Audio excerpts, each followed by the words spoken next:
कि इस मंदिर में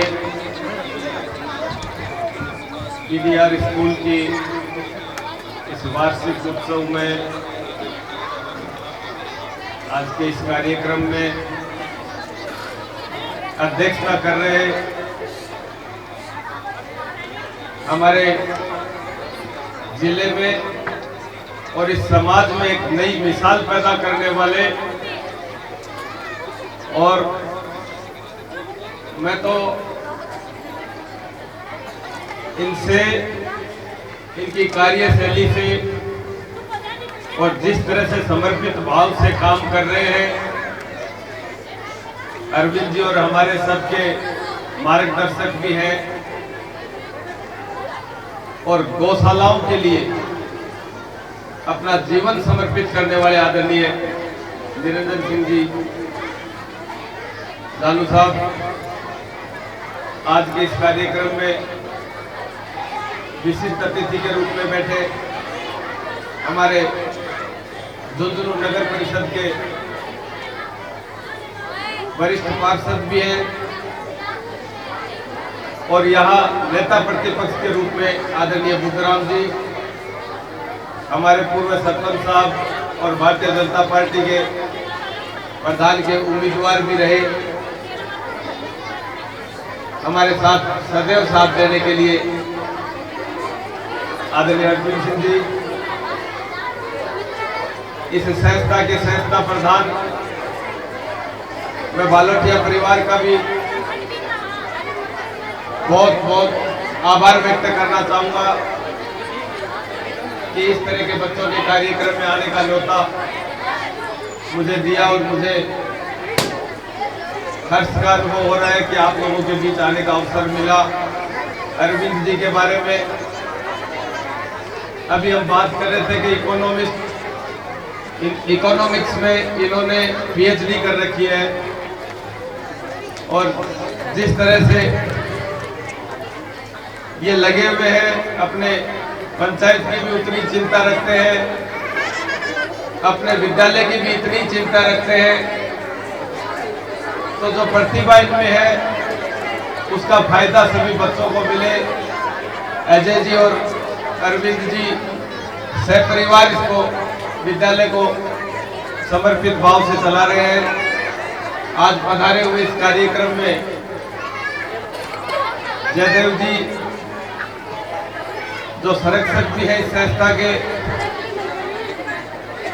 और इस जमीन के इसके ऑनर भी वही है, आपका सानिध्य इनको मिला। पधारे हुए सभी बच्चों के अभिभावकगण, आसपास के प्रबुद्धजन, मातृशक्ति, माताएं बहनें यहाँ इतनी संख्या में विराजमान है, और प्यारे बच्चों, आज मैं अध्यापिकाएं भी आप लोगों के बीच उपस्थित है, इस विद्यालय को चलाने वाले, और इनका भी सौभाग्य है। बालोटिया जी भी हो सकते हैं, बड़े पढ़ाई लिखाई में होनहार थे, हर तरीके से मैं ये कहूँगा कि ऑलराउंडर है, लेकिन जो प्रोफेशन इन्होंने चुना है, या ये मेरी बहनें अध्यापिकाएं और अध्यापक यहाँ है, मैं उनसे कहना चाहूंगा कि आप लोगों ने भी पूर्व जन्म में कोई बहुत अच्छे कर्म किए जिससे आपको ये प्रोफेशन मिला। काम भले ही आदमी किसी तरीके की नौकरी कर सकता है, आप आरएस आईएएस बन जाते, आप बहुत बड़े कोई अधिकारी बन जाते, मिलिट्री में चले जाते, नेतागिरी में चले जाते, लेकिन जो प्रोफेशन आपको मिला है, ये प्रोफेशन भी कोई पूर्व जन्म के अच्छे कर्म किए हुए होते हैं उनको मिलता है, क्योंकि इन बच्चों के बीच रहने का अवसर आपको मिलता है, और ये बच्चे भगवान का रूप है। एकमात्र ऐसा प्रोफेशन है जिसमें जो भाव मन के अंदर है, अगर ये बच्चे आपसे नाराज हैं तो ये नाराजगी व्यक्त कर देंगे, अगर ये बच्चे खुश हैं तो खुशी व्यक्त कर देंगे। इनके मन के अंदर के भाव और चेहरे के ऊपर कोई फर्क आपको नहीं मिलेगा।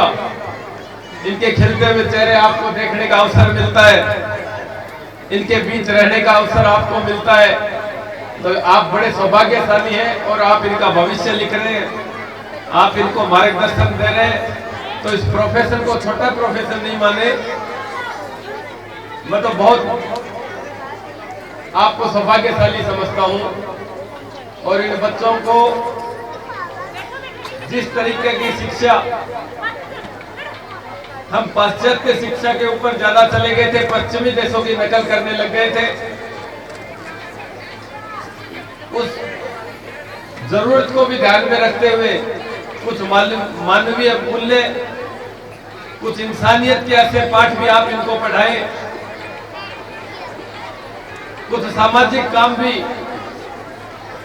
जो हमारी संस्कृति थी उसके बारे में भी कुछ समय निकाल के इनको जरूर अवश्य आप इस बारे में भी बताएं। और मैं अभिभावकों से भी कहना चाहता हूं कि पहले, आज से 30-40 साल पहले अभिभावक अनपढ़ हुआ करते थे, करीब करीब पढ़ाई लिखाई कम पढ़े लिखे माँ बाप हुआ करते थे, जो बच्चों के ऊपर कोई भी बात थोपते नहीं थे। वो बच्चे को सिर्फ इतना ही कहते, अनपढ़ माँ बाप यही कहे करता कि तुम आंख मांड ले। आपके बच्चा ने पढ़ाई करने की बात कहे करता, यह नहीं कहता कि तने डॉक्टर बनना या तने इंजीनियर बनना है, या फलाने पड़ोसी को बेटो ये चीज में निकल गो तो तने भी की नकल करनी है, या बात अनपढ़ माँ बाप नहीं कहे करता। और भी को परिणाम जो निकल तो कि भाई बच्चा आपके माँ बाप में उलाड़ो नहीं दे सकता कि थे मैंने कही इंजीनियरिंग करिए, मैं इंजीनियरिंग करके बेरोजगार घर बैठे हूँ, थे मैंने कही कि मैं डॉक्टरेट, मैं प्रोफेशन डॉक्टरी में चला जाऊं। और आज मैं मोरली और मानसिक रूप से तारे कहने से ही प्रोफेशन में चुने और आज फेल होगा तो आत्महत्या का केस बढ़ेगा। लोग अंदर से टूटगा और मैं उलानो माँ बापा ने देना शुरू कर दियो कि थे माने इन लाइन के ऊपर भेजा, ये वजह से मैं आगे नहीं बढ़ सको। तो मेरो कहनो जगह अभिभावक बैठे ही, माँ बाप बैठे ही, मेरो यही कहनो है कि बच्चे की रुचि जगह काम में हो, कोई भी चीज में रुचि हो, खेल में रुचि है तो उसको खेल के लिए बढ़ावा दिया जाए। अगर उसकी रुचि कोई गाने बजाने में है तो गाने बजाने में भी आगे बढ़ाने को काम अपन करना चाहिए। कोई भी प्रोफेशन छोटो नहीं है, अगर लिखने की प्रैक्टिस बच्चे की अच्छी है तो भी प्रोफेशन में आगे बढ़ा देना चाहिए। भी की रुचि के अनुसार अगर मेरे काम से दोगा तो तने अच्छा परिणाम मिलेगा। और मैं ज्यादा किताबा पढ़ने में तो कम रहे हो, लेकिन बालोटिया जी दया का, निरंजन सिंह जी दया का से मैं कई बार किताबा को सारांश पूछतो कि कोई महापुरुषा की, कोई बहुत अच्छे आदमी की किताबा लिखेड़ी है, वह को 4 लाइन में सारांश बताओ।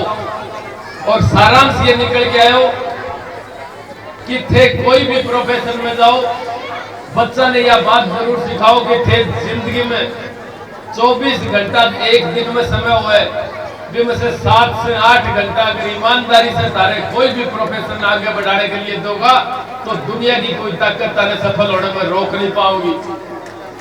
लेकिन यह बात शीशे के सामने या अपना आप से जरूर करनी पड़ेगी कि मैं मेरे प्रोफेशन में या मैं मेरे लक्ष्य ने पाने के लिए दिन में 7 से 8 घंटा ईमानदारी से दिया या नहीं दिया, या बात अपना आप से करनी पड़ेगी, या ट्रेनिंग जरूर आप बच्चा ने दी। मैं तारी स्कूल ने पूरी तारी संस्था का प्रभारिया ने, चलानिया ने, अभिभावका ने सबके उज्जवल भविष्य की कामना करूं और बहुत अच्छे कार्यक्रम रखियो। ये बात के लिए बहुत अच्छे तरह साधुवाद है, बहुत बहुत धन्यवाद। जय हिंद, जय भारत। अपनी ओजस्वी वाणी से हमें अनुग्रहित करने के लिए कोटि कोटि धन्यवाद। आज के हमारे इस कार्यक्रम के मुख्य अतिथि श्रीमान बबलू जी चौधरी, भाई एक बार जोरदार तालियां हमारे सभी अतिथियों के लिए। अपनी भाषा से जीवन सुसंस्कृत कर दीजिए, मेरी अल्प प्रसन्नता को विस्तृत कर दीजिए। आपकी उपस्थिति पाकर ये मंच रोशन हुआ है, स्नेहपूर्ण उद्बोधन से हमें उपकृत कर दीजिए।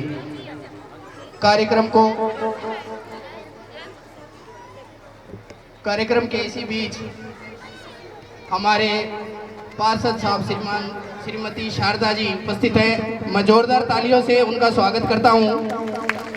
श्रीमती शारदा जी, पार्षद झुंझुनू।